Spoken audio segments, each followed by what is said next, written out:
নিষিদ্ধ সংগঠন Hizb ut Tahrir Awami লীগের এজেন্ডা বাস্তবায়ন করছে বলে অভিযোগ করেছে।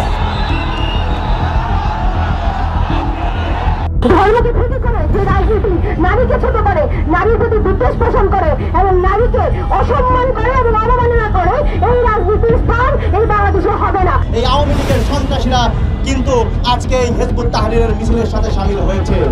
কোন বিদেশি প্রেসক্রিপশনে যদি বাংলাদেশ রাষ্ট্রকে অস্থিতিশীল করার অপচেষ্টা চালানো হয়, তাহলে বাংলাদেশের শিক্ষার্থী সমাজ এর দাঁত ভাঙা জবাব দিতে প্রস্তুত রয়েছে।